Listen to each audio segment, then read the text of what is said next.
I mean, I wasn't trying to get you to state it more explicitly. I was trying to get you to repeat it now that the red light is on. Oh, this should be a very special episode. Where you don't exchange pleasantries. Second take masters that I work with. You didn't tell me.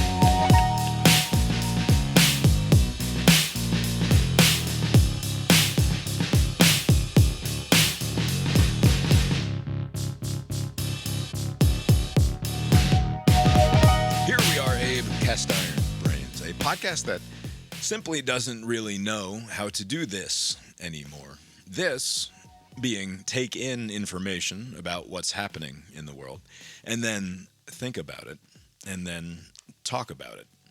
In part because what's happening is often so awful, and in part because the information is often so unreliable.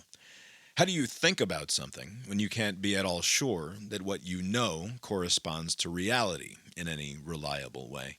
And how do you talk about something with any degree of confidence when you know that the informational input is not just suspect, but wrong or incomplete or a lie? This is why, of course, at a moment of great, awful, violent spectacle, we find the most clarity of expression coming from those who already believe that they have all the answers.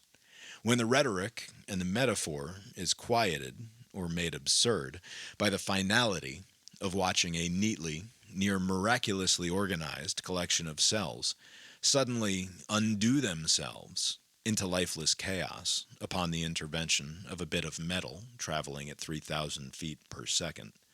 Those that are forced to witness such a sudden unraveling must scramble to find, or otherwise create, some order from the rapid unmaking that they have just seen, or risk being unmade themselves. How else to process the sudden unbeing of a human, but to grasp at the scattering shards of the exploding glass of your dim and distorted perception, and attempt to reassemble it into something that forces the world to resemble again what you know to be true, even as your fingers and hands are torn to ribbons for the effort, even as the reconstructed dark glass through which you look out at the world is tinged and dimmed more than before.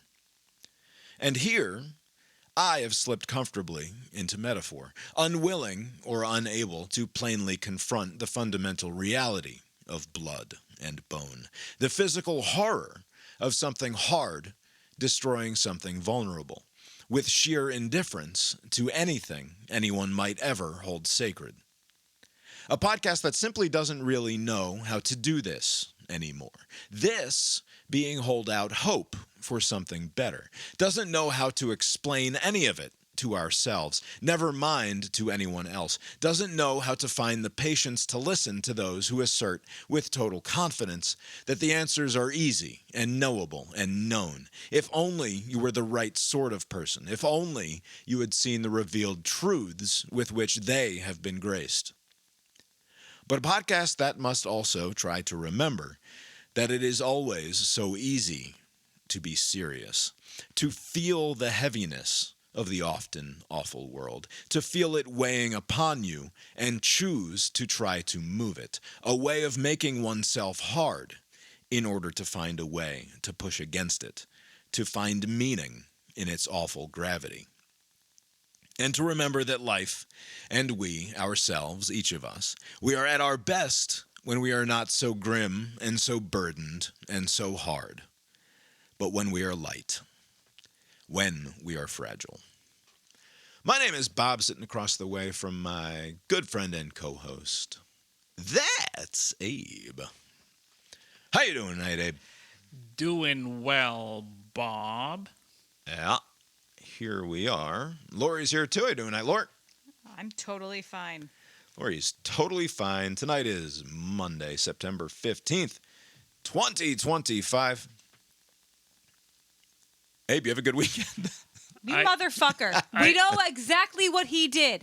Cut to the shit where you complain about everything and you don't let anyone else say anything, and then we can go to bed.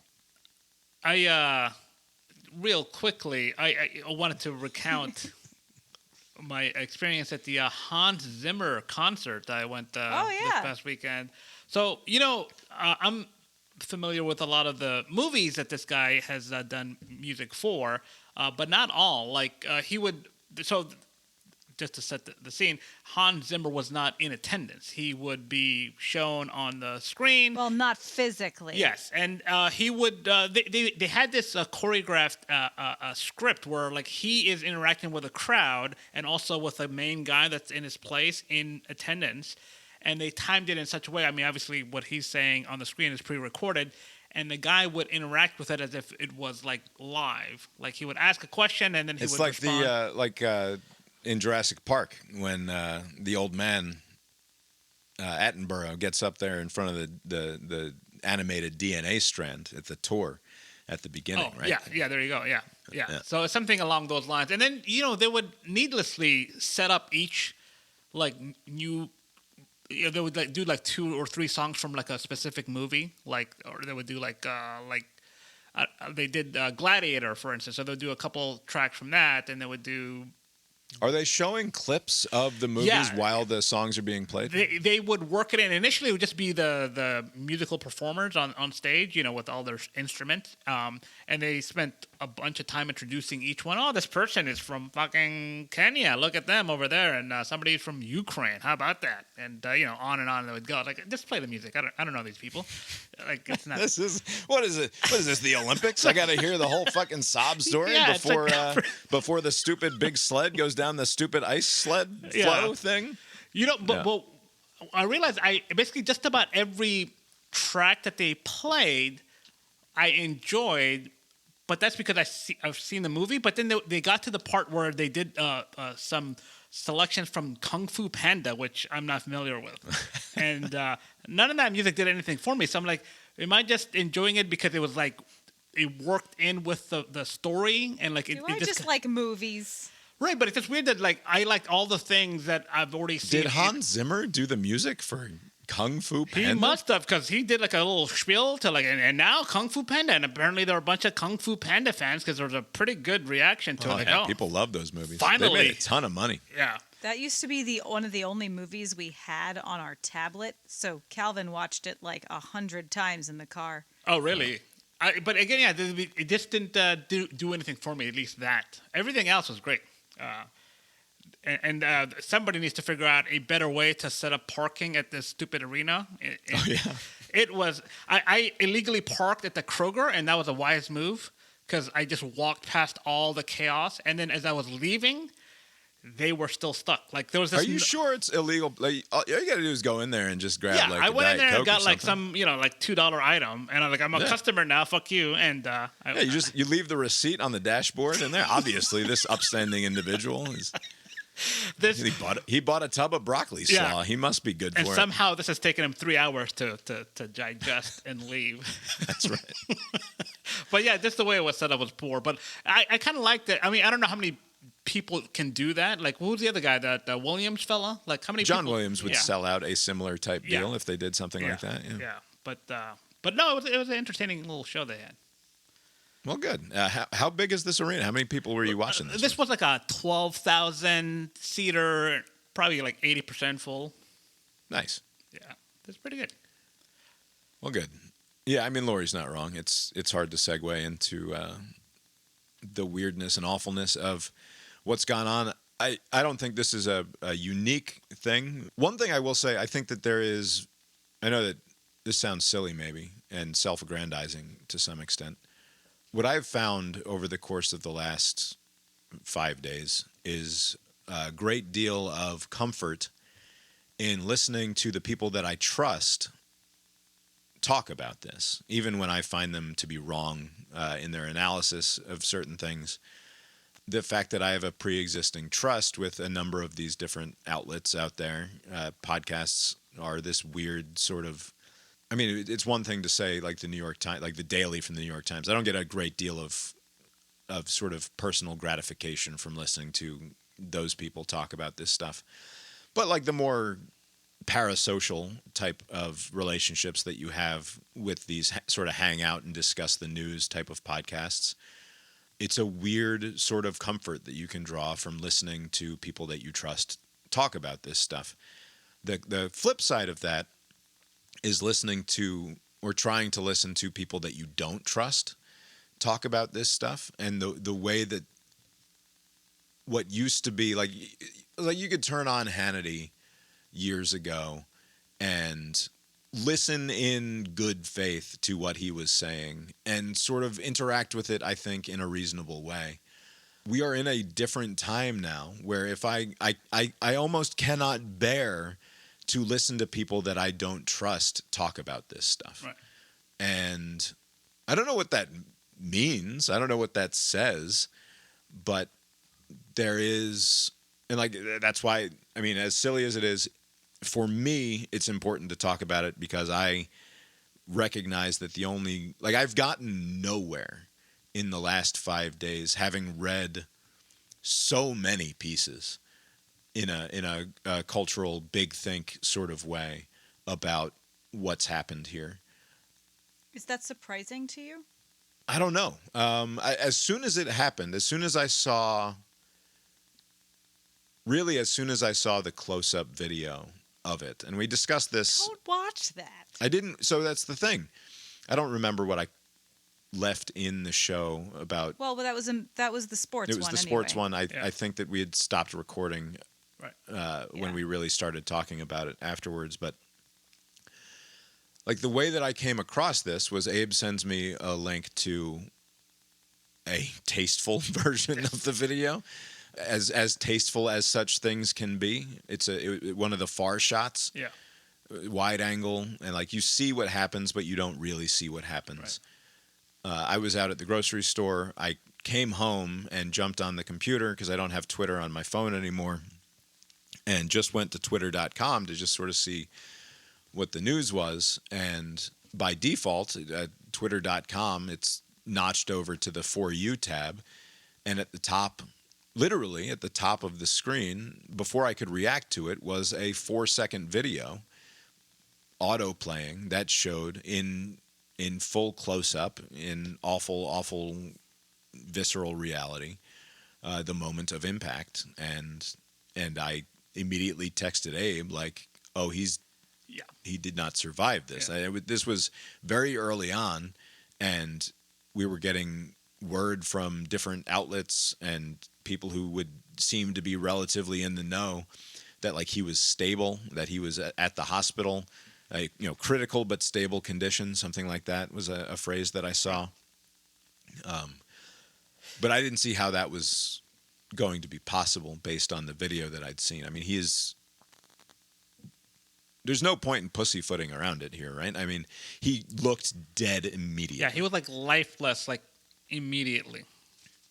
And that includes this sort of it was a lifelessness. He did the crab hands thing that you see in the NFL when somebody gets and you know that they're concussed, right? Like you watched the body seize in the same way that you seize when there's a central nervous system failure, right? And that was coupled with promiscuous amount of blood spurting in large amounts from his neck in a way that it was hard to imagine that he was anything but immediately dead, which is in some small way, I imagine for some people, a mercy in a way that doesn't matter ultimately, right? Like he's dead, whether he suffered or not in the 2 seconds or 20 minutes or 2 hours that followed that. I suppose there is some amount of solace to be taken from that fact. Again, I don't know where to go or how to start because as I knew, and this is no revelation, this is not some unique insight. I knew I knew before I saw that video that this was going to be a thoroughly deranging event. Right. And it was going to be awful no matter what the outcome was. And his death is one of the ways in which it could have been awful, right? Like I think Charlie Kirk, who survives this through some miracle, results in a similarly intolerable situation, except there's one less dead husband and father, right? Which would be to the good, his awful politics notwithstanding. We collectively witnessed a murder, and that is something that gets lost. There is no but to a murder. Right. And what we've heard over and over again this week is, well, this was awful, but. Yeah. And I think it's a funny quirk of the language where there's that old cliche that if you go on and on at great length and then you say but, then everything that came before the but can be dismissed. Yes. And we seem incapable of talking about this without the but. And we are conditioned to know that the but is a refutation of that which came before. I think we get around a lot of this with a lesson from the world of improv, and just say and yes. instead of but. Yeah. It would be less viscerally upsetting to people to hear if you were couching because for some reason you feel the need to couch your explanation of what's going on in terms of your personal disagreements with this person. Right. I think that is itself a wrong approach, but it is magnified by the use of the word but. Yeah. Right? And that if somehow you could approach it with an and instead, it would still upset people. Yeah. But it would be less offensive probably. Right. I don't know if that matters at all, but it was a thought that I had listening to everyone talk this week, which is if you could lose the but, Right. You'd be better off probably. You know what's interesting is, and this happens a lot. There's this need for a perfect victim for people to get the wrongness of something. Like if there's any sort of like something negative about the person that a objectively wrong thing has happened to, you get all these buts, right? Basically, people lose the thread of the point. Like, so when you say but, you're basically drawing a connection between the murder of him and the thing that he said, as if like there was some sort of like he deserved it, kind of like maybe he shouldn't have said all of these things. Like he brought it on himself. People are not always saying that explicitly, but when you say, it sucks what happened to him, but he said some inflammatory things, you're basically kind of saying like because of those inflammatory things he got shot, like, right? So, and this happens, like I said, a lot where, oh, this person was not a good person. And so, like, the bad thing that happened to him should, what are you going to do? Like, there's a lot of that. And in this case, it should be like a very obvious, it matters not what Kirk said about anything. Like, there's nothing that he could have said that would have justified getting just fucking murdered the way he did, right? Like, right. The word murder is incredibly important here to me, and maybe it's just another stupid linguistic issue that I'm having. But when you talk about it in terms of an assassination, you talk about it in terms of political violence. Right. You're hiding something important about what happened here. Just to use the word assassination allows it, and I think it is. It is an assassination, which is a type of murder, right, which is fine. But somehow, I didn't hear the word murder nearly enough this week. Yeah. And it's because there's not a lot of wiggling around the word murder, right? Yeah. We call it manslaughter when it's not murder. Right. When it's done by a cop on camera, we call it justifiable homicide when it's not murder. But this was just the cold-blooded murder of a human being. And I know that like it will be frowned upon by some people that I'm having this reaction to this particular murder when there are murders all of the time, right? And there are far more deserving more perfect, more deserving of my sympathy or my empathy in terms of the perfect victim idea than was Charlie Kirk. And to that I say, you simply are refusing to grapple with the fact that this man was murdered in cold blood. Right. That it is the ultimate crime against a fellow human being, and when it is done in this fashion for all of us to see, it is an unspeakable crime against all of us as well. Right. It makes it worse, not better, right? Like I somehow that's getting lost in this attempt to paint him as a monster from the other side, or to say accurately, even to insist on accurately quoting the things that he has said and why you have a moral or political objection to them is just a way of you hedging on the fact that he was spectacularly and awfully violently murdered in front of all of our eyes. Right.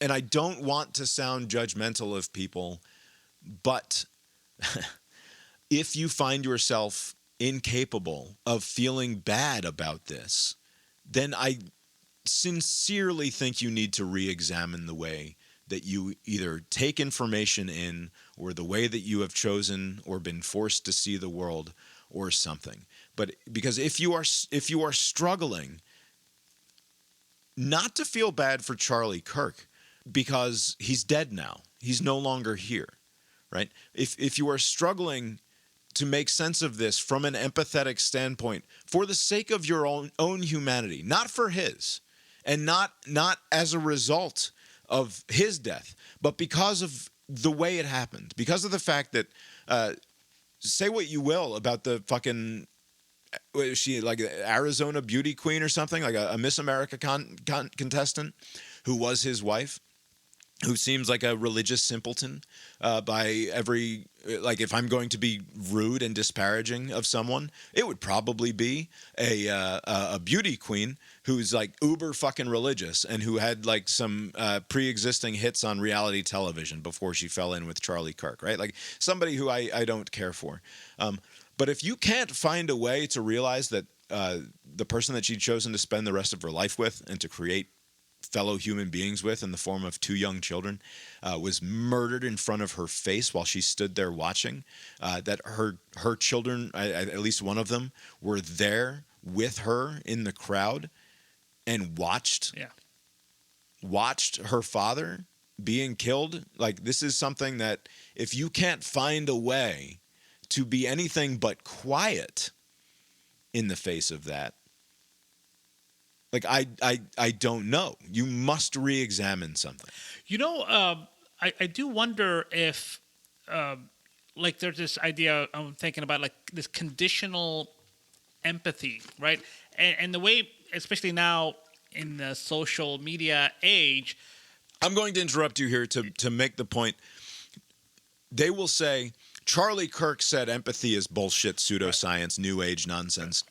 And if your response to Charlie Kirk saying that empathy is bullshit is to say I will withhold or find myself incapable of empathy for him and those around him in this instance, then you are proving the fucking thesis. Right. Okay? Right. You are proving his thesis. And if that's not clear to you, then you fucked up. Right. But you know, that's true.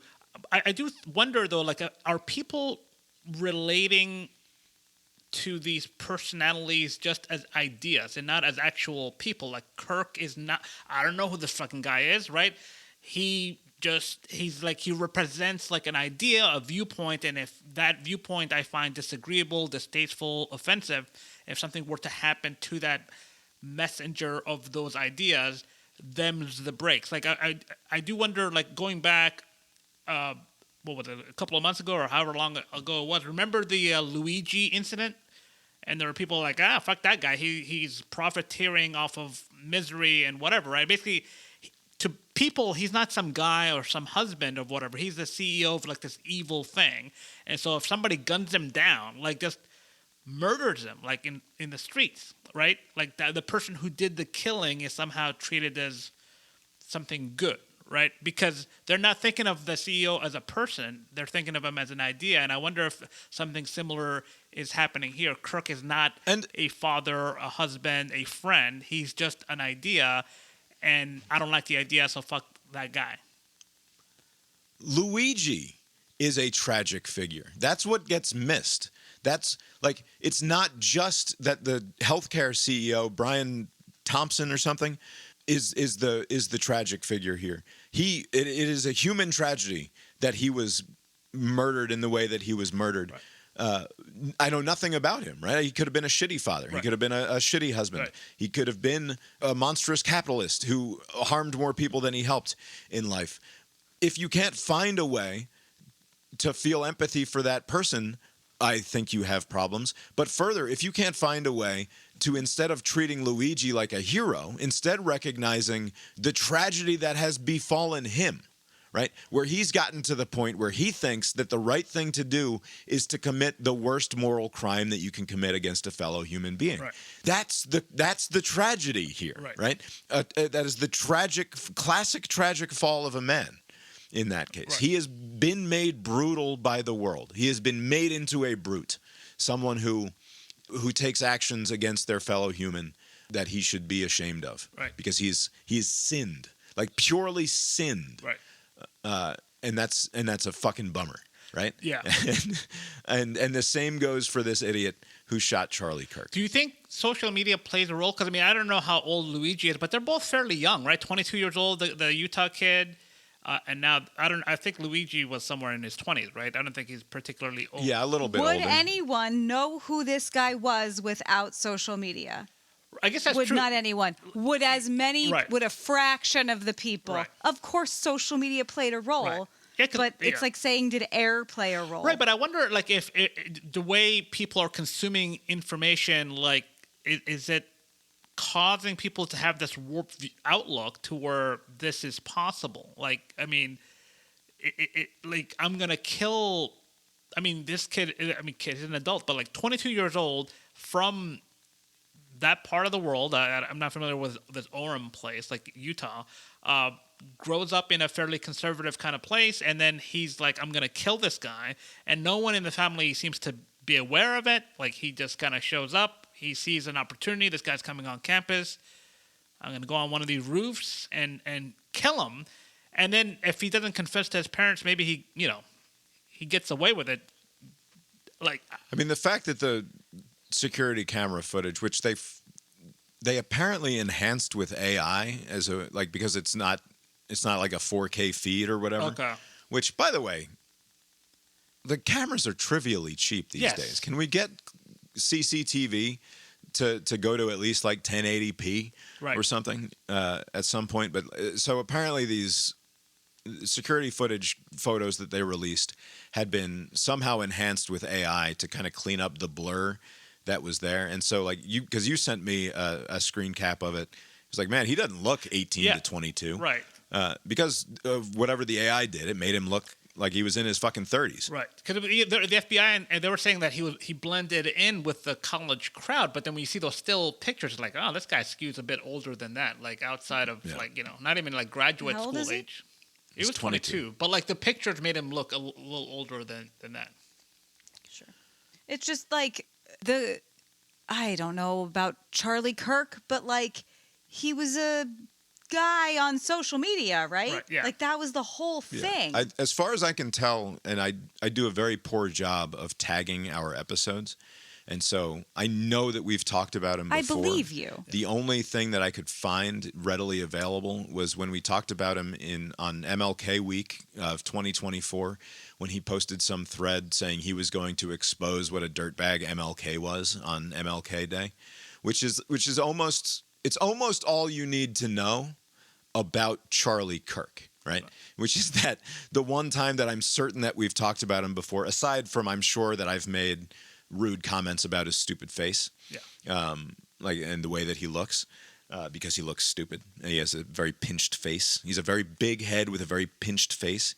He looks like one of those dolls that has a too big head and a very small face, which is rude. But that's fine because he's a public figure, and I have no problem saying rude things about public figures. But was he public outside of social media and then events?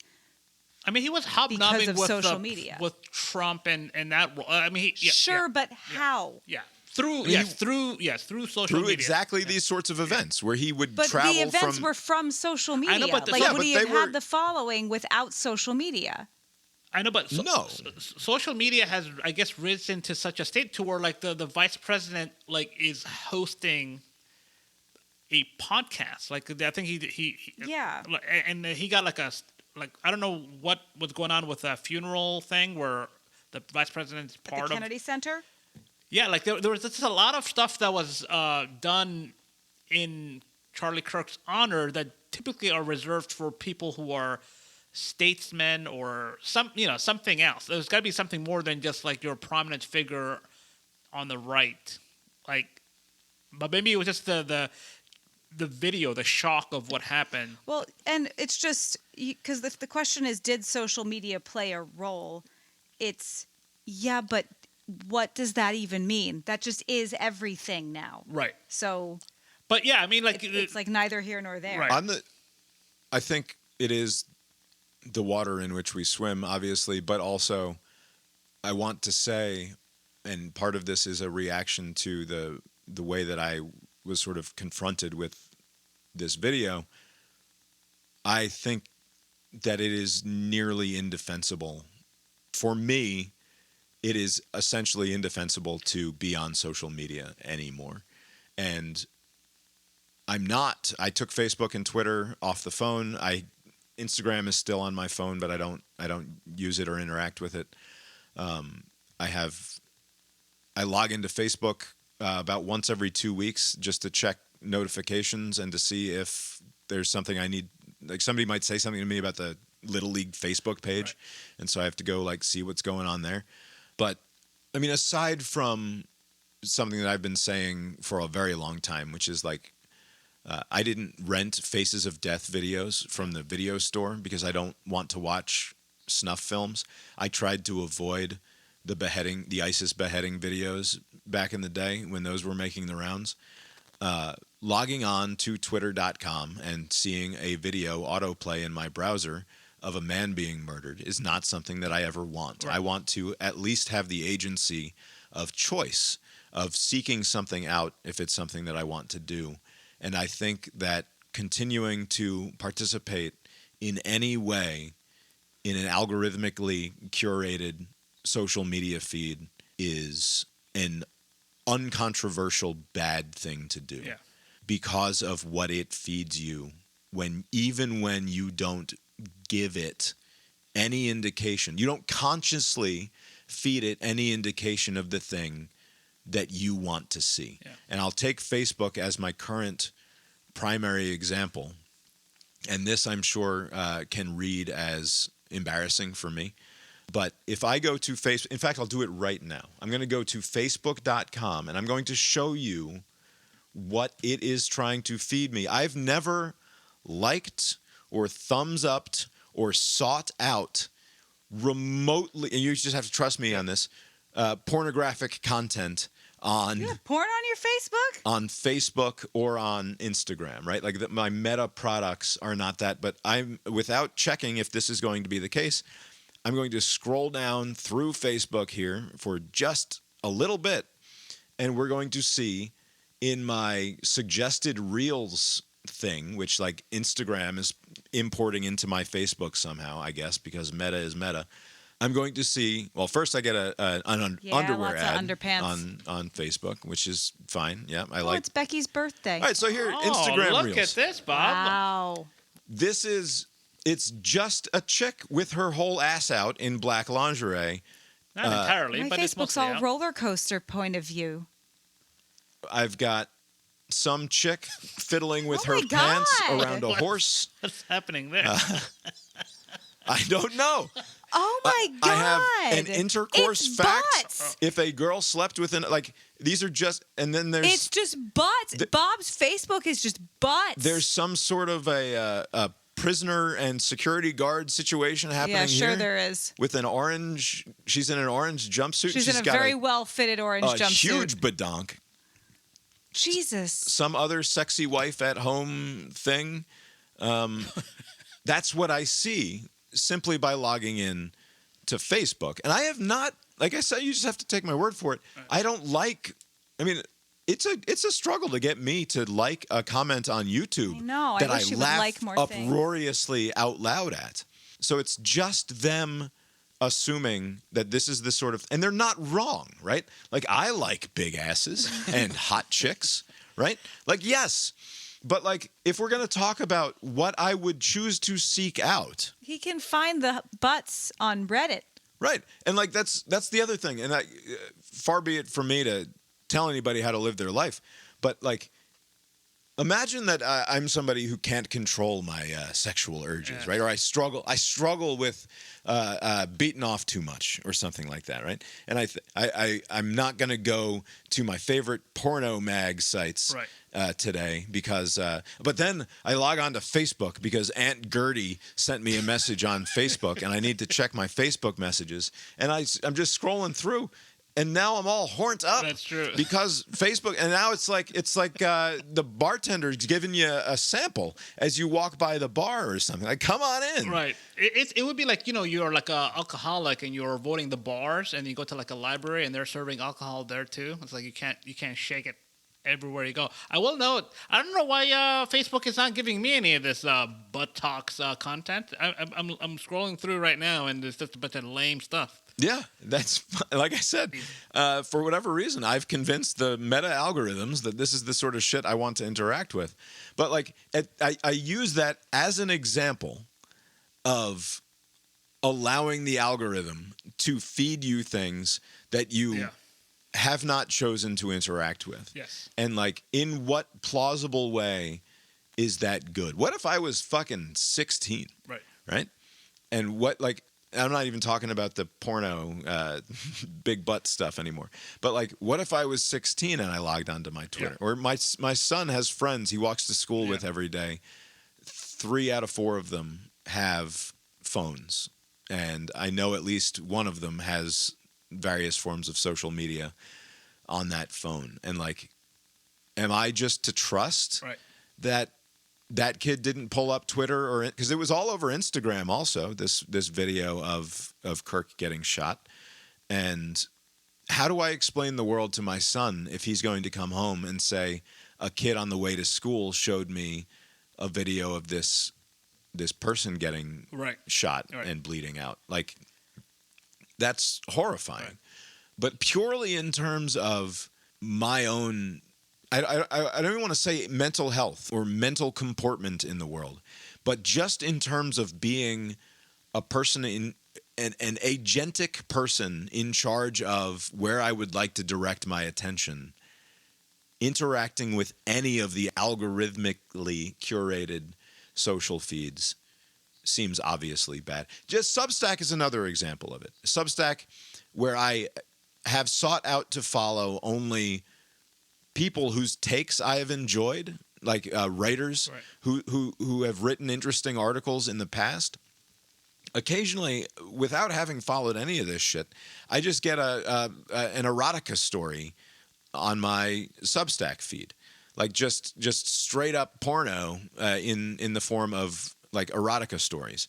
And it's like, what are we doing here? Yeah. And I can check and say, like, I did not follow this person. I have not interacted with this person in the past, but this is their feed feeding me things that it thinks I'm going to get a kick out of because it just wants my attention. It just wants more of my time every single day. And whether it's something related to big asses or porno in some other way, or something that is designed to get the outrage reaction out of me, that's all they're trying to do, right? They're just trying to capture more and more of my attention through less and less of my conscious input. Right. And like, fuck you, right? Like, what are we doing handing over? And you cannot tell me that, yeah, it's just social media and it's just the water we're swimming in. No, you don't. It doesn't have to be this way. And maybe you can curate your feed into such a way that it is less offensive to your moral sensibilities, then my feed is offensive to mine.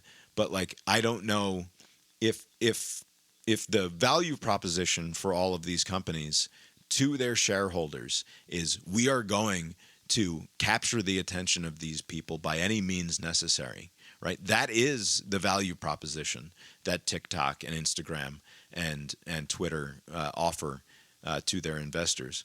What won't they do Right. in furtherance of that goal? Yeah. And there's nothing that they will not do in furtherance of that goal.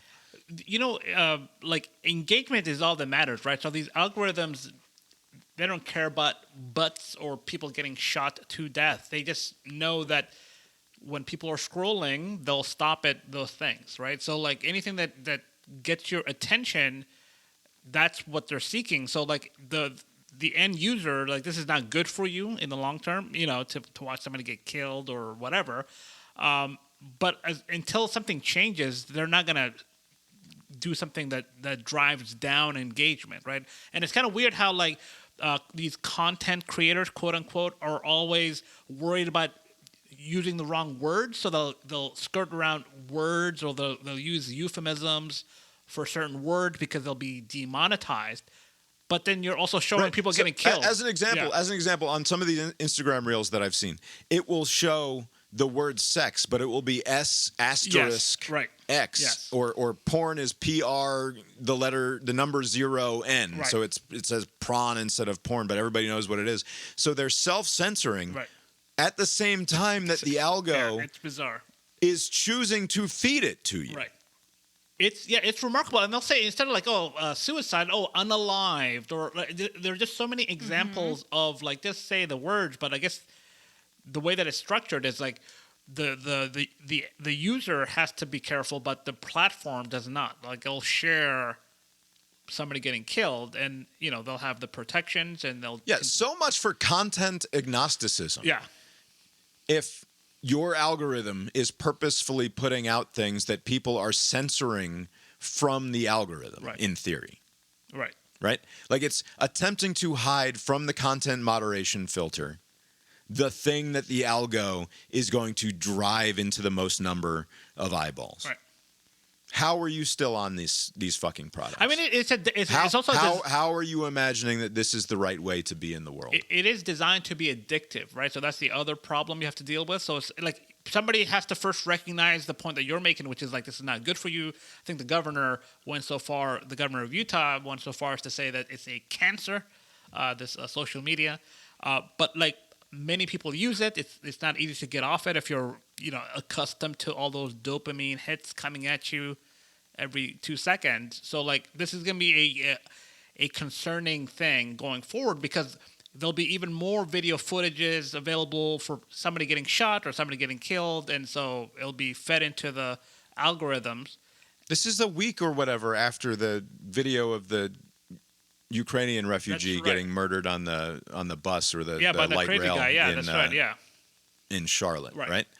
That made the rounds as well. Yeah, where a knife goes through her neck, and you could watch her die on your phone. Right. Although, like for whatever reason, maybe I didn't get to it when it first came out, but I haven't seen the full video of that. It always stops. Not that I'm seeking out this content, but just like, if you're just kind of casually viewing something, just like I was able to avoid seeing the worst of those videos as well, but they were making the rounds. Okay.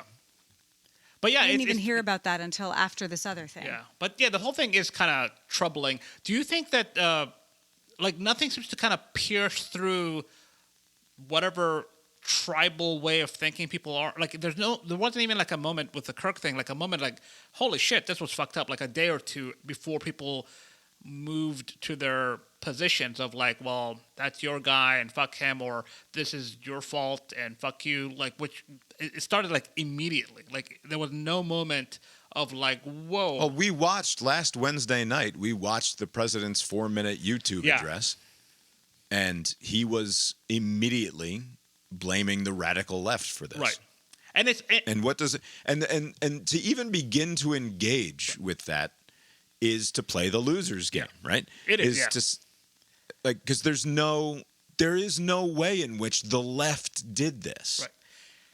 Right. It's an incoherent thing to talk about, and it plays perfectly into why I found, and this is, I'm going to say what I would prefer to have done this entire thing without saying the following, but I'm going to do it anyway. Charlie Kirk was representative of everything that I do not like about our politics, right? Like, he was a reprehensible bad faith actor in our politics, in my opinion. And I don't see how you can listen to anything that he has said and the way that he said it in the last 10 or 12 years and not come to that conclusion unless you are a committed partisan on one side. And also, he was viciously murdered in front of all of our eyes, right? It's just, these are two facts. Right. And I don't have to I don't have to pretend or participate in the sanctifying of someone's public life in order to feel bad, right, and in fact feel made to feel awful by the fact of his murder. Both of those things can and are true. Whatever. I don't need to go into it, I don't think. Right. Back to the social media thing just quickly. This kid who did the killing posted on Discord to his small band of 30-something pals that he was in a Discord with. Like, basically, I'm sorry for letting you down. Like, I did this, and it was like apparently essentially confessing to it, but not beating his chest about it. Just sort of like, oh man, I think I took this too far. I mean, that's not what he said, to be clear. But like, my read on it is, well, shit is real in a way that I didn't really fully appreciate shit was going to get real. Right. And that is also a product of him being poisoned by social media. Yeah. I'm certain of it. Oh, definitely, yeah. Yeah. You cannot see the world clearly or accurately any longer if the way that you see the world is through the portal of these devices, especially the more insulated you are in terms of your outlook and your worldview and who you listen to and who you interact with. Right. Do you find it surprising that he doesn't fit like a neat idea of who you thought would be the person killing a Charlie Kirk type? Because as soon as it happened, I don't know that person exists. I know, for because me. It's weird because a lot of people were thinking no, because he does fit what I would expect. Because I don't expect a committed partisan on one side or the other of our current stupid politics to be so monstrous, to be so stupid as to think I'm going to do this for the benefit of my side, right, and it's going to have an impact on our world and for the benefit of my ideology, right, in a coherent way, right? Right. Nobody's that fucking dumb. Right. But sometimes it happens in that way. This is someone who is just, I mean, I made the joke, I think, while we were talking last week about how Charlie was terminally online, and how fucking fraught that cliche now becomes. Right. The kid who pulled the trigger is also terminally online. Yeah. And if Utah and the federal government ultimately has its way, will be killed as a result of the action that he took last week. This is brain destroying stuff. It is reason destroying stuff. It is designed to attract and hold the attention of the worst parts of your conscious self, usually by subverting your conscious self and going after that which lies beneath. Right. I don't know. I'm to say that I'm despairing for our future more so now than before is probably not fair, because I've been despairing for our collective cultural future for a while now. It's hard to figure out how you get out of this death spiral as a civic culture. Right. when this is the way that we interact with one another. When the President of the United States goes on his platforms and says this is the fault of radical leftists, and we are going to seek out and root out and put an end to all of the radical leftist organizations that made this possible. And then apparently late today started making actual moves, policy moves in that general direction. Right. And who knows what sort of shape that's going to take. But when you object to people celebrating the murder of Charlie Kirk, as I believe that you should, and then you say, get out of here with your sanctimony about lowering the temperature, when you said that Donald Trump has been trying to subvert democracy and go to war with America's founding ideals. Keep in mind that Donald Trump actually did do that thing, right? Like he actually, like the idea that we cannot acknowledge that his actions around and before January 6th were in fact straightforwardly an attempt to subvert the democratic will of the country, no matter how seriously you take those attempts. If you can't even acknowledge that, then what are you doing at the table in any sort of good faith conversation? Again, in terms of despair, how do you talk to people who refuse to interact with reality in any sort of reasonable way? And that does not only exist on one side of this conversation, to be clear. Chris Murphy says ridiculous things all the time about up as recently as like last week about how we are culturally at war with that the war is already on. No, it's not. You're speaking in metaphor. Right. What happened to Charlie Kirk is not a metaphor. Right? A bullet was fired from 175 yards away and ended his life. And when Donald Trump comes on and says this is the fault of radical leftists, when Jesse Waters goes on Fox News and says we're at war, we just haven't realized it yet, when the reaction to this is when Laura Loomer starts tweeting, and it sounds ridiculous for me to name check Jesse Waters and Laura Loomer, right? As people who might have some influence here. But it's ridiculous that Charlie Kirk was in the position that he was in terms of power and influence, right? It's ridiculous that Laura Loomer, when she says something like, shut down all of the NGOs and the nonprofits and anything that bends even slightly towards leftism, that actually does have the ear of the President of the United States and might actually come to fruition in some sort of limited but still awful way. Right. I mean, it's interesting because, like, you know, in theory, on paper, like, this is like a marketplace of ideas, and the ones that take hold are the more effective ones in theory. That's not proving out to be true, but if somebody like a Loomer has the ear of the President of the United States, something is amiss, right? But, like, going back to the issue of, like, especially the President and the Vice President, you can't say that rhetoric led to this violence, right? You can't say that rhetoric on the left is what drove this person to commit this act of violence, and then use rhetoric to potentially do the same the other way. Because you're saying that this violence, this blood, is on the hands of an entire political party, right? Like, all of y'all are responsible for what this one person did in Utah. Nancy Mace saying the Democrats 100% own this. And, like, without any facts, just getting ahead of the information before we even knew who the suspect was. What does that do to the discourse, right? Basically, like, wouldn't some crazed person take that information on?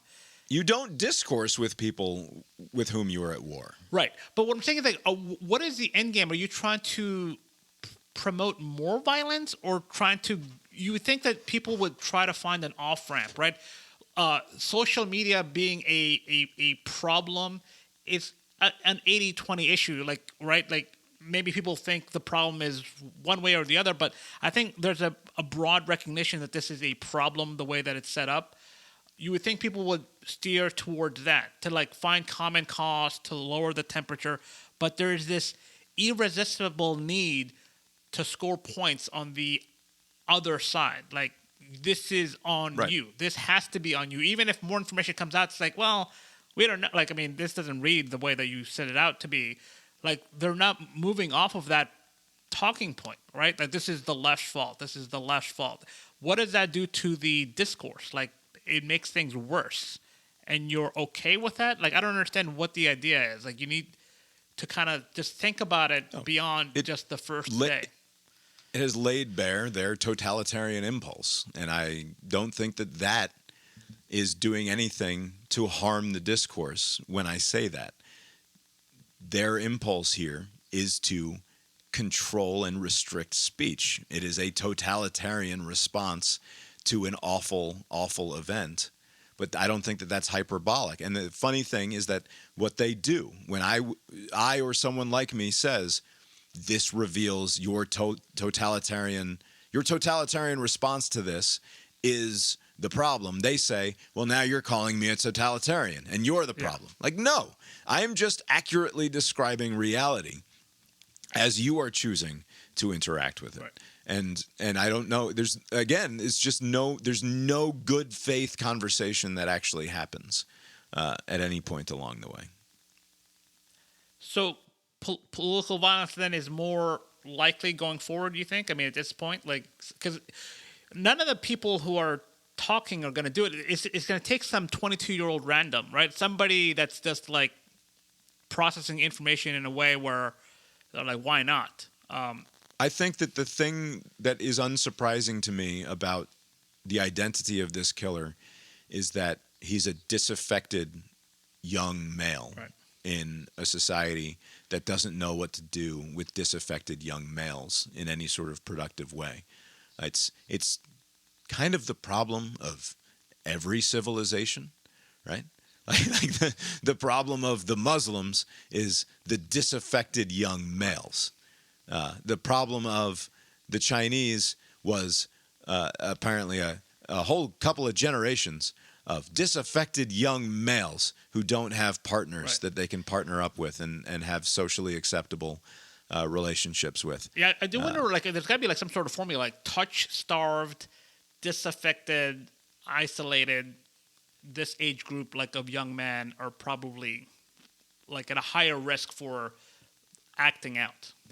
It's because they're useless. Women don't need men anymore. If they are useless, it is because the society has failed to provide a use for them. This is where I remember Jordan Peterson. I'm not saying it's their fault. I'm saying he's useless. Jordan Peterson getting in trouble because I think in some thought experiment or another, he was like, maybe what we need to solve the incel problem is to assign the incels a bride, like or like a woman or something, right? Like we could. What if we could solve violence? What if Handmaid's Tale? Did the women sign up for this? Like, is this going to be under duress? This signing up? Well, duress or doing your civic duty. Would you do your civic duty, Bo? They're not asking for me. They're asking me, but I'm old now.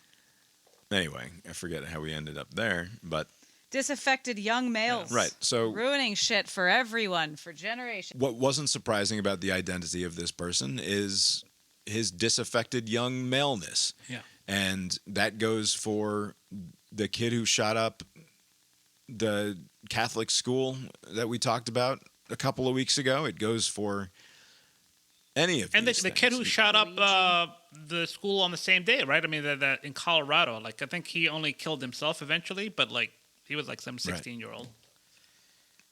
Right.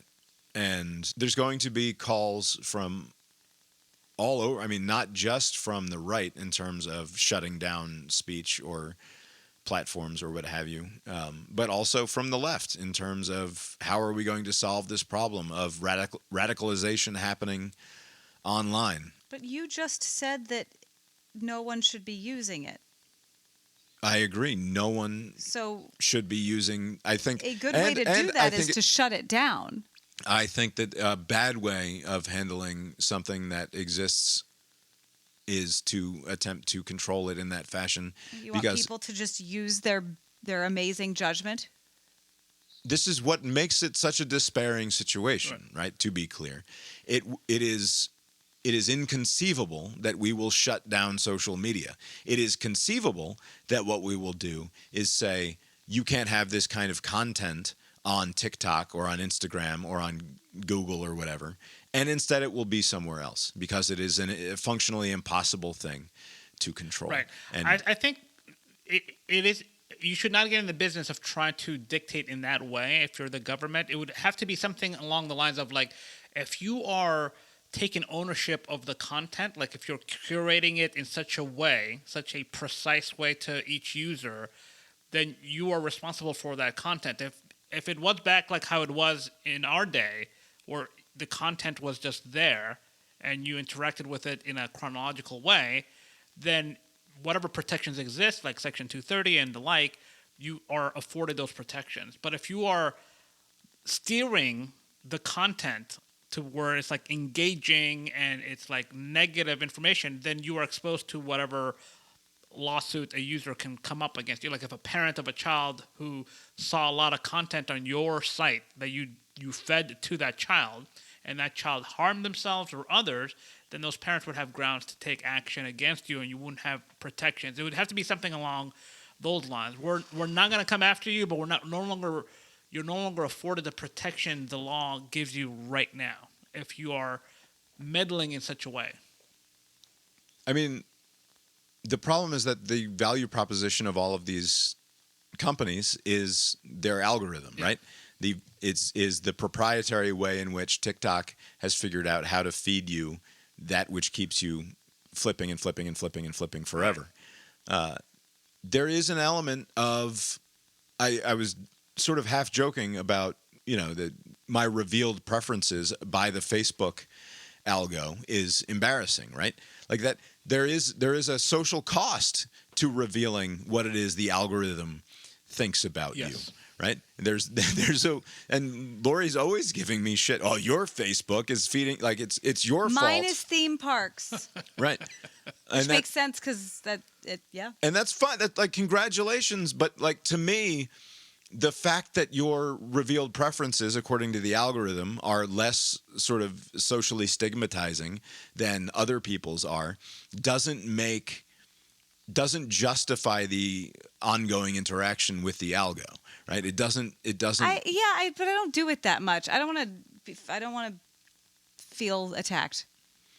I'm not trying to attack you. I'm saying that there must be a way to make it socially unacceptable to the vast majority of people to interact with these algorithms. And I don't know how you do it, because I know that you're not going to have any amount of success. That government interference in the way that would quote unquote shut it down will not be good or effective.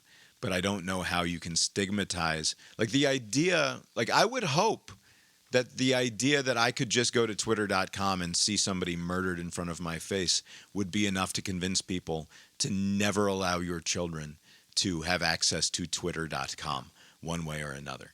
Whether that means not having a browser on their phone or not having and that's ridiculous, right? Like, of course they're going to have a browser on their phone. So therefore you're going to have some sort of overwhelmingly negative social reaction to allowing people to interact with these things. Right. And I don't think you can ever get there, which again is why it's just a question of despair instead of offering solutions. But these companies have the ability to take action. For instance, I used to 10 years ago, I can't screen record like some leg injury or a missed field goal on my phone or even on my laptop, like of a broadcast, because it'll just black out the screen, like because of some sort of thing that they encoded into the system.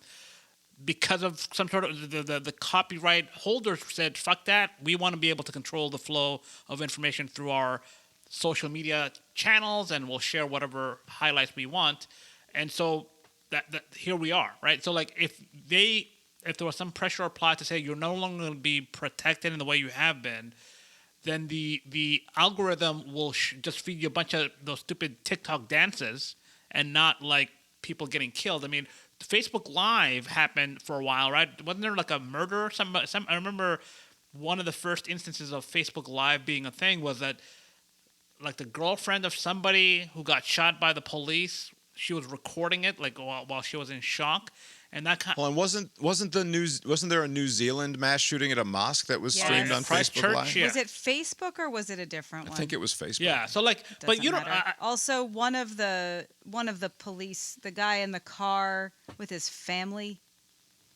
Yeah, I think there was somebody in a police car. shootings. But He had a good name. there are a lot of websites now that you could like. Twitter seems to have been like alone in this. Like I think you could find it also on TikTok briefly until they shut it down, and maybe Reddit briefly before they shut it down. But like on Twitter, it was basically just like the wild, wild west. This, the video is there for you to see. So like again, there are protections afforded to them. That's I think the path forward if there's any interest in doing anything about it. But it doesn't seem like there is that interest at least immediately. It's just like let's not allow any crisis go to waste kind of mindset of like let us try to exploit for our political benefit this tragedy that befell somebody that we're aware of, and so like it's just been this campaign the last 5-6 days of how can we pin this on this group of people we don't like politically, without any regard to like what harm this may cause down the way.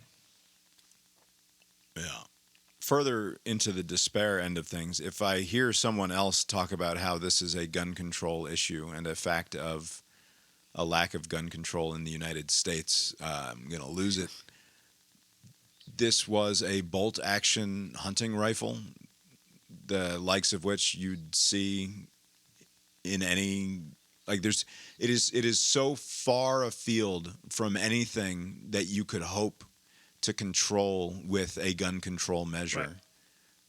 And it was capable of murdering someone at 200 yards with minimal skill or I mean, like a passable amount of skill, I'm sure. Right. But like, simply, it is if you think that you can gun control your way out of a bolt action hunting rifle in order to solve this problem or problems like it, you're out of your goddamn mind. Yeah, all the talk about sensible gun reform that I've read would leave room for this precise weapon. It would leave this out. This is not one of the targeted items. Like it would be like those AR style rifles, those high capacity magazines, that sort of thing. But hunting rifles would not be touched, even like if everybody kind of agreed on doing something about it. Right, which is a precondition that does not exist.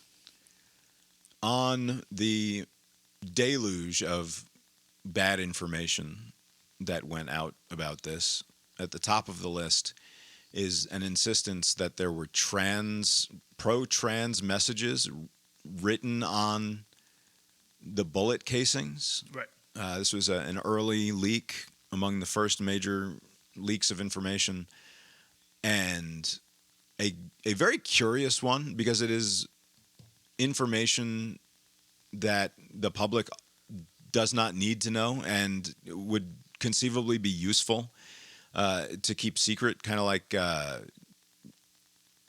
don't know. They do that. We watched the murder doc about the yogurt shop murders, and it's like, well, we didn't tell anybody that they underpants were stuffed in the right hip pocket of one of the girls, right, that was found. And so like they have this detail that they're holding back so that they can figure out whether or not they're getting a true confession from somebody who actually knows something, or if turns out you can just guess right. Right, or you can just guess right. But like, it's the sort of information that you'd think would be held back from the public, whatever it leaks, that there are these sort of weird messages written on the bullets. Wall Street Journal reports that they are pro-trans and anti-fascist in nature. And it turns... Go ahead. Unless there's more information coming on this front, I think the arraignment is happening tomorrow as we speak. I think he's supposed to be arraigned on Tuesday at some point. Unless there's more information to come, the pro-trans stuff simply doesn't exist on the bullet casings at the very least. They were all mostly like game-related meme references. Do I have that right? There were a lot of just things. It was, video games and sort of indecipherable online memes that are only meaningful to the people to whom they are meaningful, and largely they are meaningful in the way that they obscure the ability of outsiders to gain information about them, right? Like they're just signposts of lol, basically, like just laughing out loud at the idea that meaning can be derived from this meaninglessness. Like that is a lot of what 4chan or other internet subculture communication is about. It's just copy pasta, and copy pasta is just, here is this incredibly sort of detailed and specific thing that applies to something that is stripped of all of its context and has become something else entirely, right? It's just a signifier of being in a group that understands that this is a joke, versus having to ask your buddy, what the fuck is this about? But so many of these things have kind of started that, like, I mean, wasn't that frog thing? It started out one way, the Q thing, like there were so many like things that kind of jumped over from just online like niche like 4chan kind of lingo to the broader culture.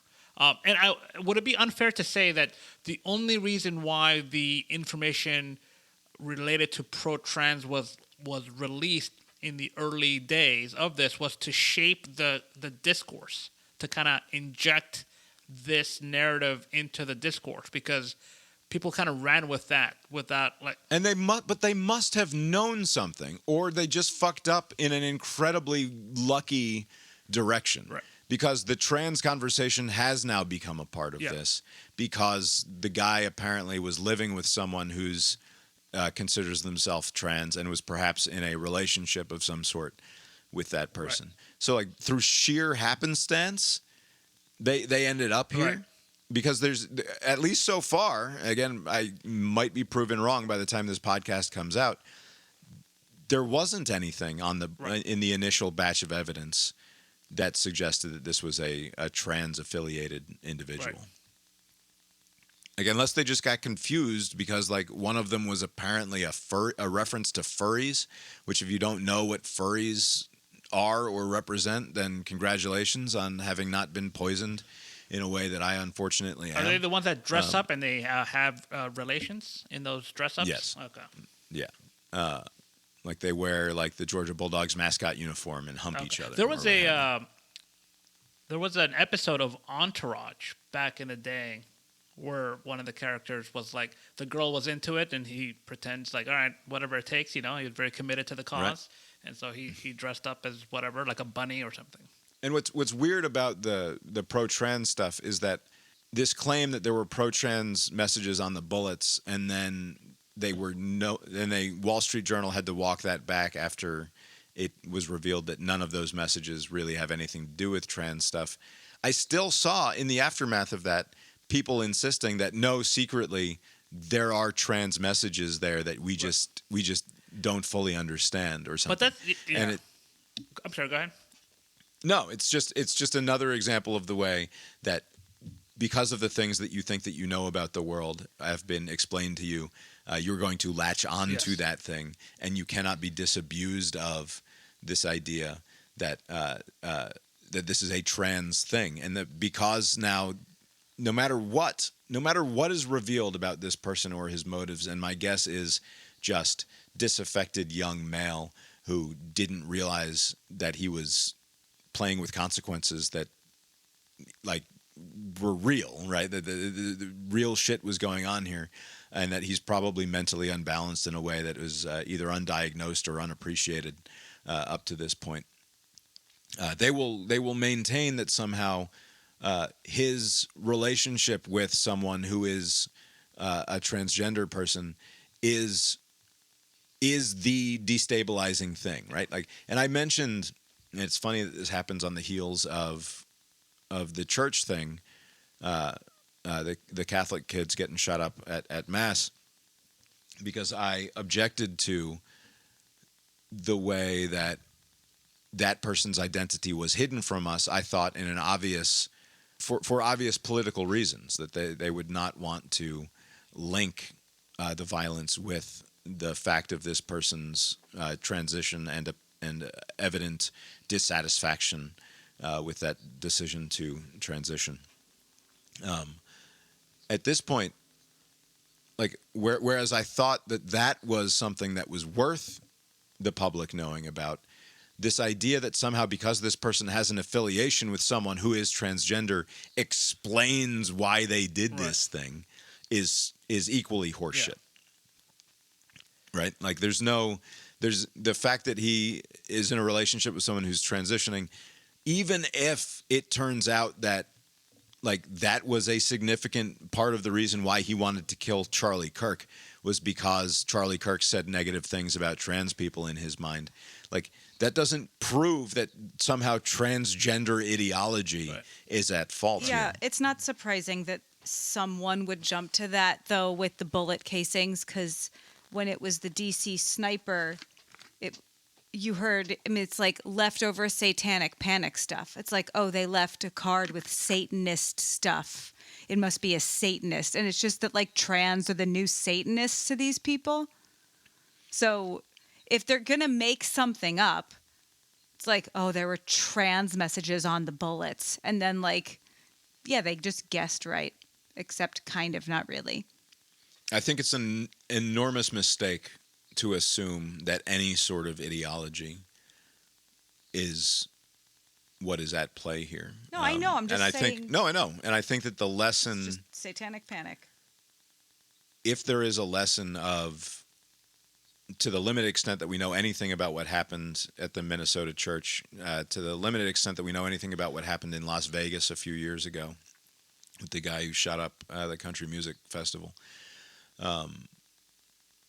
people who have committed ideologies and then act out in violent fashion in order to, for the furtherance of that ideology, are the exception, not the rule. Even when it comes to what must be classified as politically motivated violence, which is also what this was, right? I think that this can be politically motivated violence, and also not be the result of an ideology, but rather the result of an unbalanced person making bad decisions and then attempting to make the ideology come to life in some way, right? The ideology is not actually the motivating thing here, but instead is the post hoc rationalization for the thing. And I think that distinction actually matters. I don't know everything about Anders Breivik and all that went into that, but I know he had a white power essentially manifesto, anti-immigrant manifesto, and I think he's the like if you take at face value that he has this political project in mind, then he's the exception. Yeah, he's not. I mean the guy that went into the church down in South Carolina, like, you know, there are some people that have like stated motives to sow discord, to incite some sort of race war or political war. But you're right, it's often the case that that's not what's driving somebody to commit that. But what's weird is that it is the broader public that's doing a lot of the heavy lifting to attribute motive when there isn't one. Like, it's not enough that, or it's not bad enough that someone did a bad thing, is that somebody must be assigned blame, which will make things even worse. And not that his cause will be picked up by the left, but it's because his cause will be assigned to the left by the right.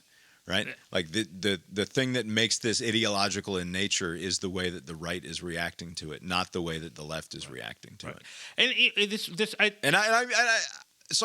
And I say that in the face of apparently some no small number of people celebrating the death of Charlie Kirk, right? Like, and that's disgusting, but also it's poking Twitter with a stick. It is nitpicking in its most classic form. It doesn't matter how many examples of it you can find. It remains nitpicking and performative for those people's cultivated audiences, or just an expression of a momentary lapse of reason that or it's a coping mechanism they are fully ashamed of, in all likelihood, given the opportunity to think about it for half a second. And I, again, like, it does nothing for me for you to point out that people are celebrating the death of this person. I assume that they are broken in ways that are a real fucking bummer for themselves primarily. It doesn't make me sympathize with your side anymore, certainly. I don't know. What other angles are we meant to attempt to understand this from? Is this the totalizing thing? Is this? I think that just so many things happen now that this will just kind of just be one other. Like at the end of the year when we're gearing up for the college football playoffs, they'll do the year in review, and this was that also did happen in 2025. It'll just be like one of those things. There's just so many things happen. I mean, there was like I said, a war between Iran and Israel just kind of came and went. There's like things just happen, and just kind of we just move on to the next thing. I do wonder though. There's a lot of speaking of the nut picking. A lot of people are like losing their jobs, like people that work. I think there were some Clemson University staffers that got let go because either they made fun of the death or made light of it, or they showed their indifference towards it or whatever.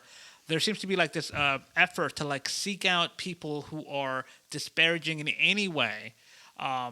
And seek out their employer and try to get them fired. I think there was some sort of message from the State Department, some spokesperson who said that any foreign person come to America, if we see any evidence that you are making light of this death, then we'll do whatever. So it's interesting to see how that kind of unfolds in the coming weeks. If this is just like a momentary thing, and people just kind of move on, or if this is some sort of thing where people are going to look back and scrape your social media accounts to see what how you reacted to the death. Like I think the New York Post was keeping track of which football teams held a moment of silence. Like I think that they identified like 3 or 4 NFL teams who just went about their Sunday, and the others did like a momentary like, hey, he's dead or whatever, like a moment of silence.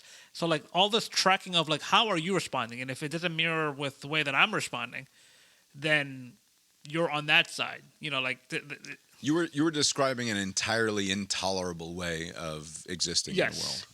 To be clear, there are so many people that get murdered all the time. That's true. Yeah, it's so insane. Yeah, like, okay, he was a famous person, but like this is an insane. It's not insane because of the spectacle of it and because of the way that we consume things now. It's just so crazy. It's just, I feel like I'm in Bizarro world. He was killed in front of thousands of people. He was the focal point of thousands of people around him, with cameras trained on him such that every utterance of his was meant to be broadcast to an audience of millions in the aftermath of it. And in that moment, he was killed. It makes perfect sense to me that this is as massive as it is. I'm not mystified.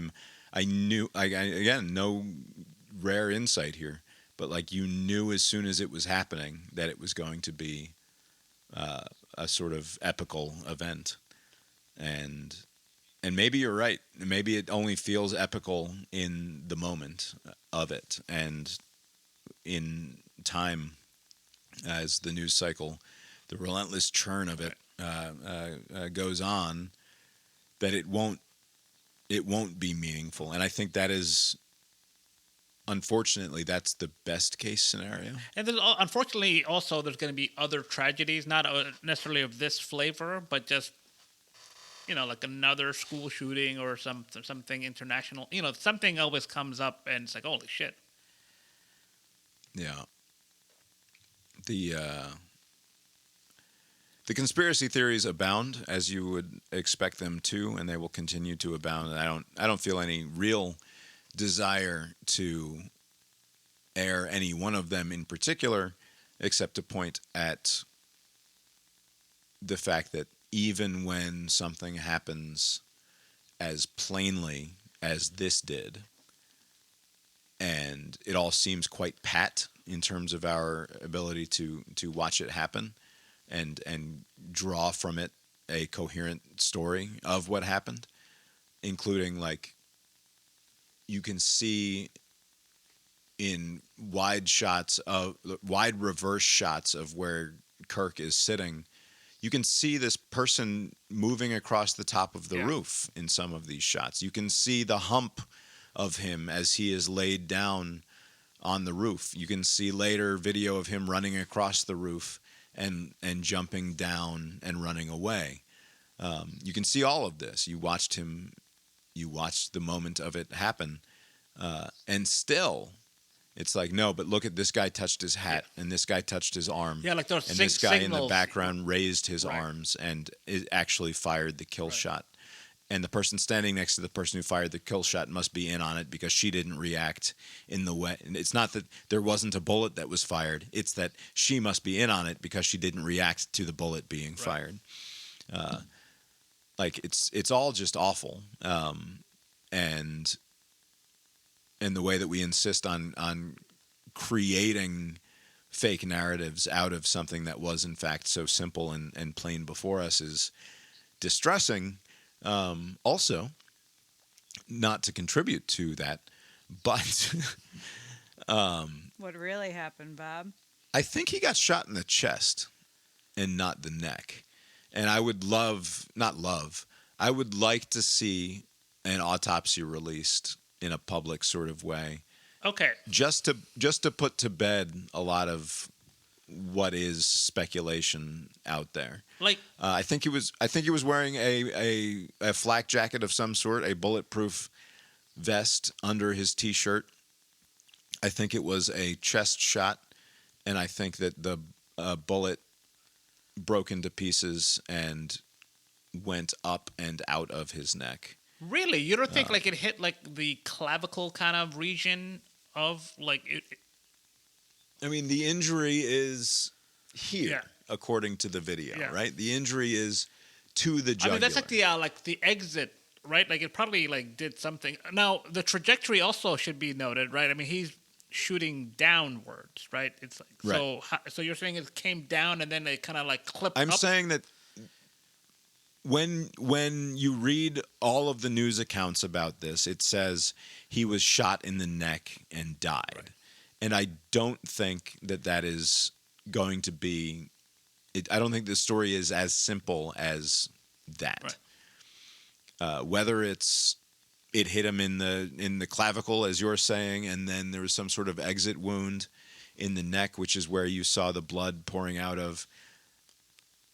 My reading on the video is I see his shirt billowing as though he's been struck in the chest,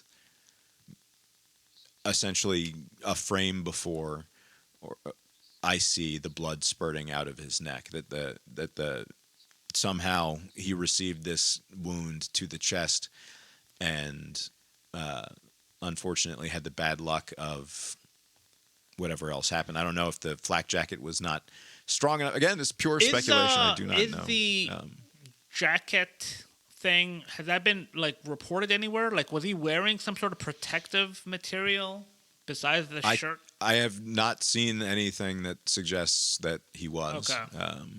But it's just how it reads to me. And again, maybe I don't know enough about the ammunition that was used. My feeling is that a bullet fired out of that sort of a rifle and that hits you in the neck, the result would not be so clean. And to call this clean is fucking horrifying. But like, there wasn't a spray of blood into the back of that tent, right? Like if this had gone into his neck, it would have come out the other side, and it would have been. Shotgun casings don't always do that. It's not a shotgun. This is you can't shoot a shotgun at 200 fucking yards. I don't know a lot about guns. Watch me. But that I would know be that. impressive. I don't think you can. Whatever. It doesn't matter. I hope that we get a full accounting of this in terms of a medical autopsy report, just to help. I mean, nothing will ever put to bed all of the conspiracies that will jump out here. And to be clear, I'm not suggesting that there actually is some sort of broader conspiracy at work. I do find it interesting that it's possible that he was posting online about this, because there's somebody who has a Spotify playlist of just noise music that includes a track that says Charlie Kirk dead at 31 that was put out like weeks ago. What? Really? Yeah. Yes. And there were apparently postings in various forums about how you're not going to believe what's going to, like, Charlie Kirk, this isn't a threat, this is a promise. September 10th, this and that. So it's possible that this guy who did the deed was seeding this into his small little online world.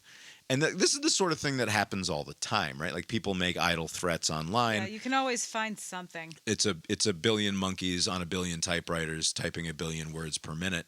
So yeah, you can probably go back and find something. That doesn't mean that there's a grander conspiracy at work here. It just means that eventually somebody says something online and follows through on it from time to time. And again, even if he was shot in the chest, and as I suspect that he was, and that the result of it was this, I don't think that's a conspiracy. I just think that there's information that is still unknown here. Do you think that this episode will have a chilling effect on the provocateur on college campus? Who's that guy that changed my mind about whatever, like the Steven Crowder, and that sort of type, and others like that are, the next wave of them, right? Because I mean, some of these people go back to the first Trump administration. They'll be like no. What have I told you? I think this will encourage more of that sort of. Oh behavior. yeah, you think people like, I want the sort of risk, take on this risk for fame. So brave. The debate me bro ain't going anywhere. Okay. But like what about the established ones, like the Ben Shapiro's and the Candace Owens and do you think they're going to be like, you know what? Yeah, I think the more famous you are, the more you should be concerned about your personal safety situation. Yeah.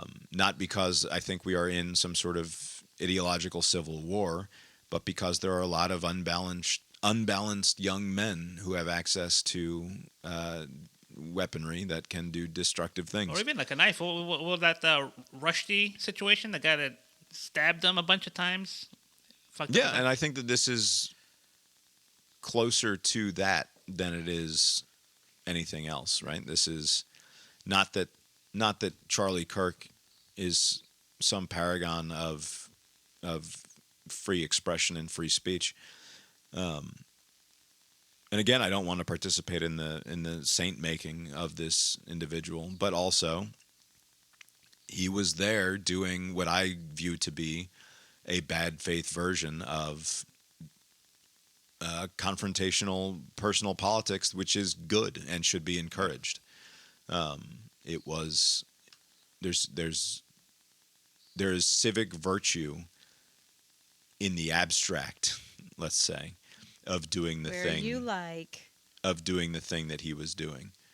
The way that he went about it, I find pointless. I find it to be essentially just like, at what point did Charlie Kirk ever have his mind changed? Right.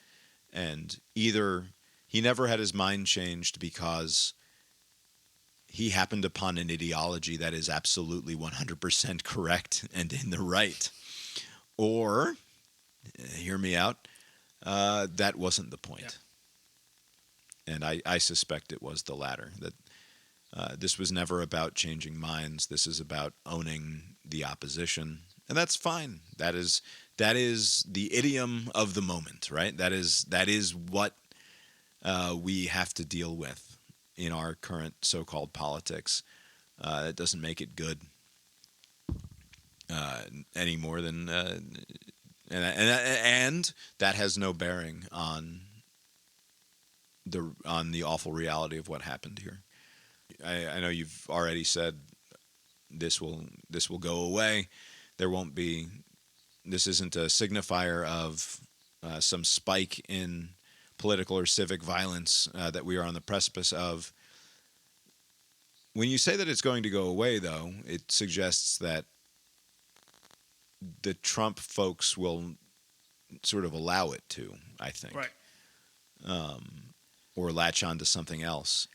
I think instead, not to get into the predictions business, we have found that which we will discuss ad nauseum through the midterms. Like this Charlie Kirk versus the radical left will be the animating principle of the midterm elections that we are on the precipice of entering into. I think if it was a cartoonishly on the nose like culprit, maybe, but because it's going to be very, whatever comes out of this 22-year-old, there'll be an unsatisfying, like, he's just a crazy guy that did a thing, right?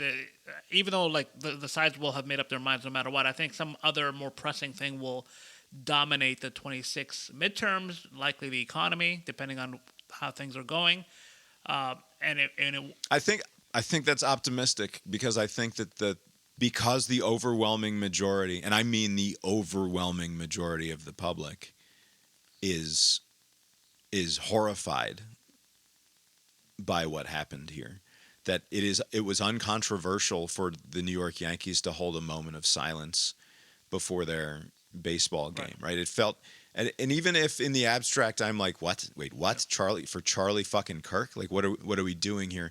Because of the potential damage to the social compact, it made sense for the New York Yankees and various baseball and football teams to have that moment of silence, because it is so completely unacceptable to the vast majority of normies. Right. And to say vast majority is to suggest that there's some sizable minority. There's not, right? And that you've now handed that to the Republicans and to Donald Trump as something that, like, and what the milquetoast response to it by people of the other side is the only correct response, which is I abhor and say political violence of all sorts is completely unacceptable, and they won't be able to help themselves when they say end the political violence of Donald Trump and his attempt to overthrow democracy in the 2020 election, right? Like, they will be incapable of trying to tie the violence that they are condemning to the other side, in the same way that Donald Trump will be trying to tie the violence to the left. Right. And it will be a more convincing argument coming from Donald Trump because of what's just happened here. What's just happened? We have 2 months. What? And then another year. What do you mean? That's ages. I know it's ages. I'm saying this is, I think I said epical moment earlier. I think it will prove to be an important moment in the culture, and one that isn't so easily churned through in a news cycle or two. I think what the lasting impact this will have is that this is how future such like instances like this will be treated. So like if somebody like is assassinated, or if there's an attempt to assassinate some political figure, depending on the flavor of that politician or prominent figure or whomever, that's how people are going to react to it. There won't be like basically there's like no incentive for people to kind of kumbaya through a moment. So like, let's all come together and denounce and reject. It'll be pointing fingers. So like this will be a recurring thing, but I just don't see how this has who in the world is the leader who steps into the breach? Like, that's what's most discouraging here, is that it is truly unthinkable to imagine that like Pete Buttigieg is going to be capable of being the dude who's like George W. Bush after 9/11, talking about how Muslims are just like us, right? Like, where in a moment where Donald Trump would have probably talked about nuking, turning the desert sand to glass, right? Like that wouldn't be surprising. Whereas, and yeah, not to say that the way that George W. Bush and out of their caves and the subsequent administration and his administration handled our response to 9/11 was good exactly. Right. But like in the immediate aftermath of it, he went out of his way to try to prevent people from doing personal violence to their fellow citizens, right? Like, and it was moving to me listening back to it. George W. Bush's comments about Islam after 9/11. It's utterly unthinkable now that there is someone who can step into the void, between right and left, or between Democrats and Republicans, and be taken seriously by the 40% of the other side who will be entirely unmoved by it, who have become convinced. I wrote in, I think, 2016 about how our presidential elections are a quadrennial apocalyptic death cult that never fucking delivers, right? And I stand by that, except that's now everything, right? Like the death cult, the apocalyptic death cult is just both sides all of the time about the other side forever. Right. And it still never fucking delivers, except in awful and spectacular fashion every once in a while. But like, how do you get past that? I have no idea. I have no idea who that person is or what it is. What is the awful event that breaks that fever? Because obviously this is not the sort of event that breaks the fever, but instead spikes it. I mean, tell me who it is. I think the problem is not so much who it is, but like the willingness of the other side, whichever side that is, accepting it. Like this past weekend, there was the Pittsburgh, West Virginia game, and the governors for each state, Shapiro and the other guy from West Virginia, I forget his name, Republican, Democrat, they came together to do the Kumbaya thing. There were the senators on the Sunday morning shows. There are examples of that, but I think people gravitate towards the conflict. Like the mood is gravitate towards the conflict instead of just saying like, oh, let's follow the lead of these people that are trying to like, lower the temperature, like the governor of Utah did. I think the senator from Nebraska tried to do something similar. There are people out there, but there isn't a willingness for people to take that on, to kind of like, okay, maybe we should lower the temperature. It seems like we want somebody to be abrasive and obnoxious, and that's kind of what the president and vice president are kind of feeding, right? Just like they seem to be aware that there's a demand for anger to be channeled in a certain direction, and so they're channeling it in that direction now, which is not helpful. But there are people out there. Yeah. Let's see. It's pretty late. No, not let's see. Good night. We've been going for a while. I have some Strassman. For next week. All Bob. right, we'll move on. Nothing. We're done. I tried to do it. I don't know. I thought maybe a little bit of Strassman lighten the mood here at the end. I mean, very special episode. You've been listening to Cast Iron Brains, a podcast with Bob and Abe. Find the show on Substack, brainiron.substack.com for more from us. Check out tetramermusic.com, tetramermusic.com for more from Mark Gillig, who composed our opening and closing themes. Abe. No. It was a busy, busy week for you out there in the world. Did you also make it to the movies? I did. I went to go see The Long Walk. Don't have much to say other than it was enjoyable. I will say, though, that the Hunger Games? Yep. Did they just steal The Long Walk and just repurposed it further? Because I was like watching this movie, like, wait a minute, like, so this Long Walk, I have not, like I said last week, I have not read the book. So they have like representatives from each of the states. There is some dystopian, authoritarian future where they're sacrificing the youth for entertainment or whatever, and like the Hunger Games, basically like different districts, like you have their tributes and they go on for the entertainment.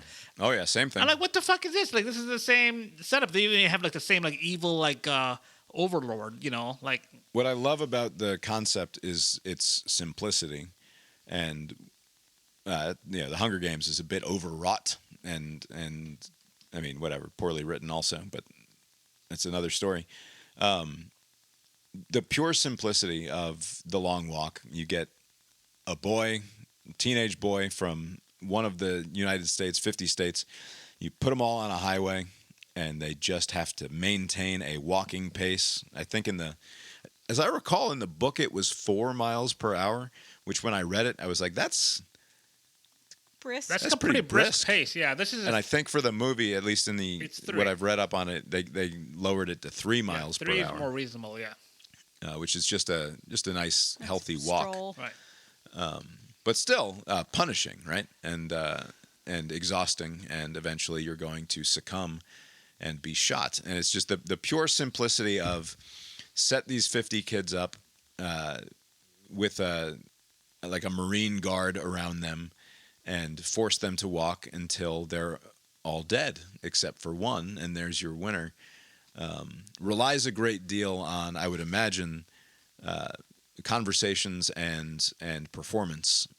How was it handled in the movie? I was like, I need to read the book because like the jovial kind of back and forth with the main characters in this movie. Like you could tell who's gonna make it to the end because they're all just buddy and being all friendly. We're like best friends and we're this, and it's like, one of us is gonna die, right? Like I don't understand what we're doing. This is not just one. Why are we all being friendly here? Not that you're gonna stab him to death, but like you would think you'd just be focused on the walking. Like it just, I don't know, that threw me off. But maybe they've gone so accustomed to this world where this is normal. Like that was jarring, but everything else was fine. I mean, the way they were behaving with each other. So like in the movie, and spoilers here, the person who you think is the main character, he's the one that has motives to do harm to the main guy. And basically the idea is if you win, you get whatever wish you want. And he's like, I wish for you to give me the gun and I'm going to kill you with it. Like some strategy. At the end, like he sacrifices himself so that the other guy can win, and the other guy does his wish, and that's kind of how the movie ends. And I was like, okay, it was a fine movie, but I was like, is there more to it than that? Like in the book, like it just. It's just a Vietnam metaphor, as I remember. It's the idea that we can draft people and send them off to a foreign country and have them just be sort of chum for the war machine. Gotcha. Is what Stephen King was getting at when he wrote this book. But yeah, I don't recall having any great sort of revelation in terms of a message by the end of the movie. It's just, or the end of the book rather. It's just a good, entertaining Stephen King tale. Entertaining movie. Well, that's good. I'm always relieved to find out when a Stephen King adaptation actually turned out good, because I think it's when he doesn't try to direct them.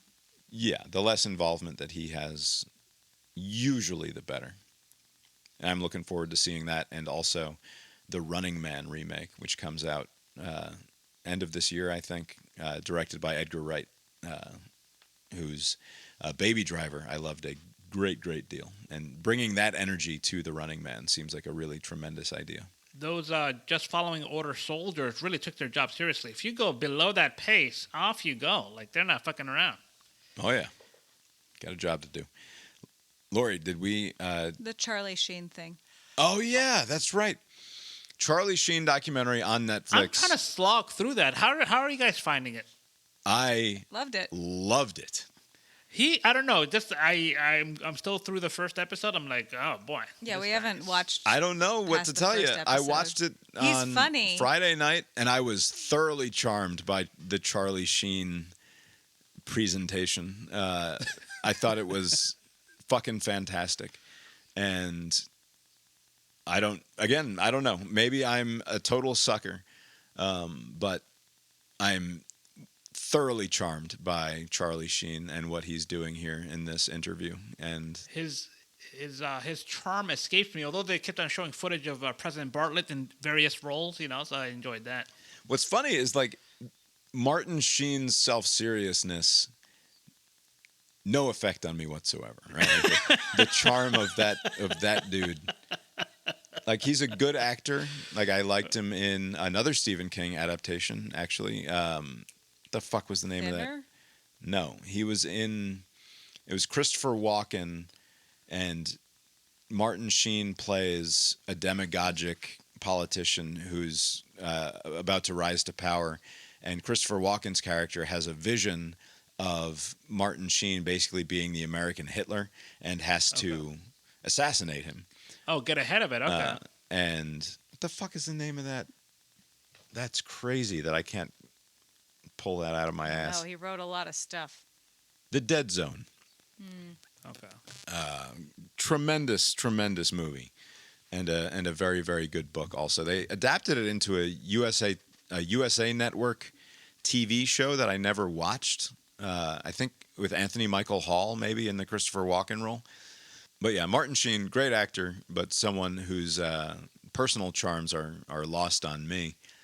But like hearing stories about Charlie Sheen growing up with Emilio and like hanging out with Sean Penn and other actors like who weren't yet actors and just like making Super 8 movies and having a good time and being super high all the time. I don't know. It seems like a fucking blast to be. And like Charlie Sheen's self-awareness of his own he's shittiness. just genuine. Yeah. His genuine self-awareness of what a shitbag he is and was is very disarming. And like to me, like I very rarely watch something and then tell other people to watch it. I texted my brother. I was like, you should probably watch the Charlie Sheen documentary on Netflix if you need something to put on, because this is fucking fantastic. Way, way better than the goddamn Billy Joel thing that we were watching on HBO. Getting way more of a kick out of that. Anyway, anything else that we watched? No. Just a whole lot of football, and More to come. I was at the ball field from 11:30 a.m. until 7:30 p.m. on Sunday. It's a long day. Made $500. Nice. Look at that. Yeah, for the Little League. Yeah, I make money for us all the time. What do you do? Your hobby. Yeah. Hey, but if you I got could just crochet all day and bake That's true. and act like I'm going to sell it. And then never do that. Hey, but if you got anything else for us tonight? Nope. I guess that's all we've got for you tonight then, and we'll talk to you next time. Later.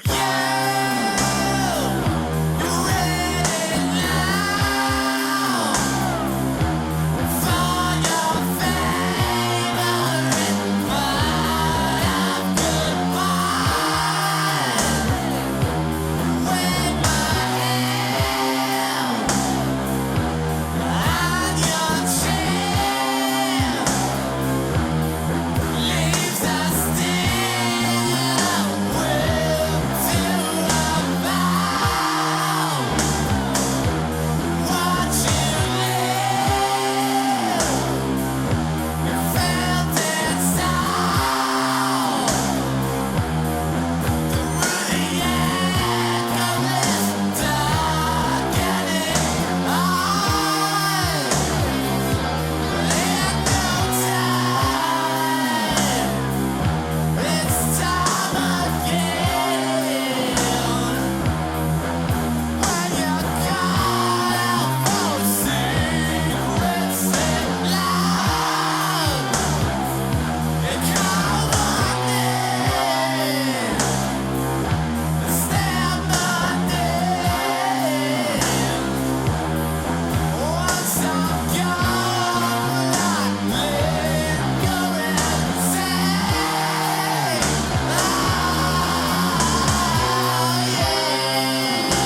The proceeding was created with 100% human content.